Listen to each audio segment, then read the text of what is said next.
So anyway, this is a letter, my tentative letter that I wrote while I was crying my eyes out at the library yesterday. And yes, people from the shelter, both sexes, saw me, of course, because that's where we homeless people hang out, at the fucking library, you know. And then when it's closed, what do? Well, you find stuff to do. You walk around, you go to stores, you do whatever, you know. To my aunt, dear so-and-so, and by the way, this is not going to be perfect. You know, there's bad blood between us. If there's no bad blood, you just say, you know, I'm sorry you have cancer and blah, blah, blah, whatever, you know. And then I'd be seeing her in person. My caseworker at the shelter told me, you know, I better be prepared that she's not, you know, she's probably not going to like this letter. You know, I'm sending her this when she's probably going to die, but what do you want from me? You could have died anyway. I could have died, you know? It's like... Anyway, dear aunt, you know, her name. I'm so sorry that you have cancer. You think I don't care? Of course I care. I've cared all along. I broke down in tears, and it's all true, by the way. The day my mom called me up, and that was a little over 7 months ago, and she was only given 7 months to live, by the way. She passed by that, but the last bout of chemo didn't affect the tumors at all, okay?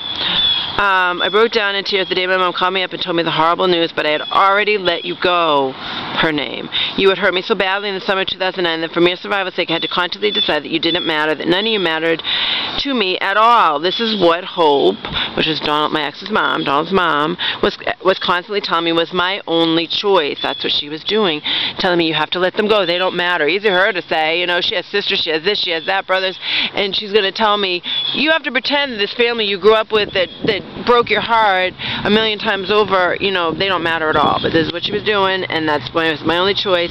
She would see me crying. She would see how much pain I was in, how badly I was suffering. She would comfort me with, they don't matter, Laura, only your mom matters. And those are pretty much verbatim words out of her mouth.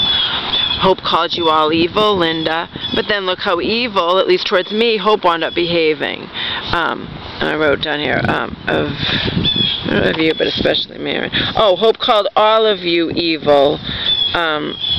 All of you, but especially Mary, and evil. And but then look how evil, at least towards me, Hope wound up behaving. Okay.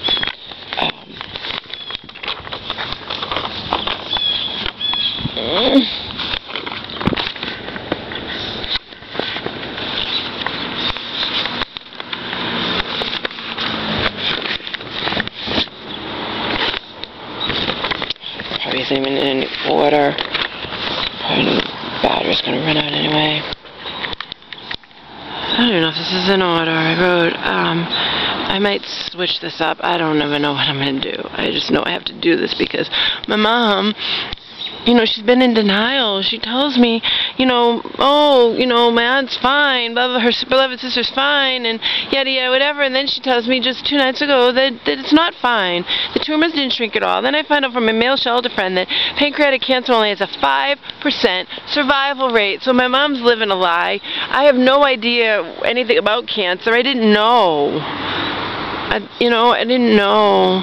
My mom's in denial, you know. Nobody wants my aunt. Oh, God. I'm like a fucking basket case. I'm getting sick again, too. My friends will be happy to know I'm going to start seeing, you know, a shrink, but, you know, will the kind of shrink that you don't have to pay for really be able to help me, you know? I need to be seeing $150 an hour shrinks, but whatever. I honestly don't care what happens to Marion, my aunt's name.